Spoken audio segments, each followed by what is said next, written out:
AP Pawan news channel ప్రత్యేక కథనం 30 వసంతాల ముఖ్యమంత్రి చంద్రబాబు నాయుడుపై ప్రత్యేక కథనం.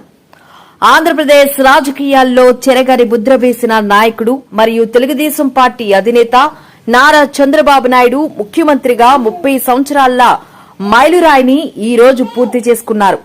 1995 సెప్టెంబర్ 1న తొలిసారిగా ముఖ్యమంత్రిగా పగ్గాలు చేసినప్పటి నుంచి నేటి వరకు ఆయన రాజకీయ ప్రస్థానం ఎన్నో మలుపులు, విజయాలు, సవాళ్లను చవిచూసింది.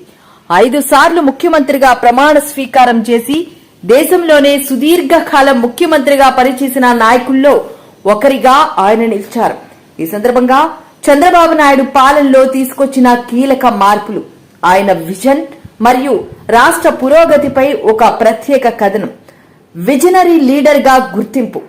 ఐటీ విప్లవం 1995లో చంద్రబాబు నాయుడు తొలిసారి ముఖ్యమంత్రి అయినప్పుడు తెలుగు రాష్ట్రాల రాజకీయాలతో పాటు పరిపాలనలో కొత్త శకం మొదలయ్యింది. ఆయన తన విజన్ 2020తో ఒక స్పష్టమైన లక్ష్యాన్ని నిర్దేశించుకున్నారు. ముఖ్యంగా హైదరాబాద్ ను సైబరాబాద్ గా మార్చడంలో ఆయన కీలక పాత్ర పోషించారు. మైక్రోసాఫ్ట్, గూగుల్, డెల్, ఓరాకిల్ వంటి బహుళజాతి సంస్థలను హైదరాబాద్ కు తీసుకువచ్చి ఐటీ రంగానికి పునాదులు వేశారు. ఈ నిర్ణయం వేలాది మంది యువతకు ఉద్యోగ, ఉపాధి అవకాశాలు కల్పించడంతో పాటు హైదరాబాద్ ను గ్లోబల్ మ్యాప్ లో నిలిపింది. టెక్నాలజీని పరిపాలనకు అనుసంధానించి ఈ గవర్నర్స్ ను ప్రోత్సహించడం ద్వారా పాలనలో పారదర్శకతను పెంచారు.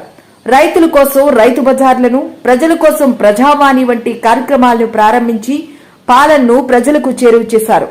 నవ్యాంధ్ర పునర్నిర్మాణం. సవాళ్లను అధిగమించి 2014లో ఆంధ్రప్రదేశ్ రాష్ట్ర విభజన అనంతరం ఎన్నో సవాళ్లతో కూడిన నవ్యాంధ్రకు ముఖ్యమంత్రిగా బాధ్యతలు చేపట్టారు. ఆర్థికంగా బలహీనపడిన, రాజధాని లేని రాష్ట్రానికి దిక్సూచిగా నిలిచారు. అమరావతిని ప్రపంచ స్థాయి రాజధానిగా నిర్మించాలని సంకల్పించారు. పోలవరం ప్రాజెక్టు పనులను వేగవంతం చేశారు. పారిశ్రామిక అభివృద్ధికి ప్రాధాన్యతనిస్తూ కియా మోటార్స్ వంటి అంతర్జాతీయ సంస్థలను రాష్ట్రానికి రప్పించి యువతకు ఉపాధి మార్గాలను సుగమం చేశారు. విద్య, వైద్య రంగాల్లో కూడా అనేక సంస్కరణలు తీసుకొచ్చారు. ప్రస్తుత పాలన ప్రజా సంక్షేమంపై దృష్టి.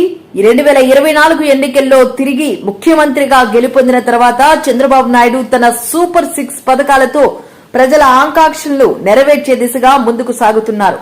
ఆర్థిక వ్యవస్థను పునరుద్ధరించడం, పెట్టుబడులను ఆకర్షించడం, ఉద్యోగ, ఉపాధి అవకాశాలు కల్పించడం, సంక్షేమ పథకాలను పారదర్శకంగా అమలు చేయడంపై ఆయన ప్రధానంగా దృష్టి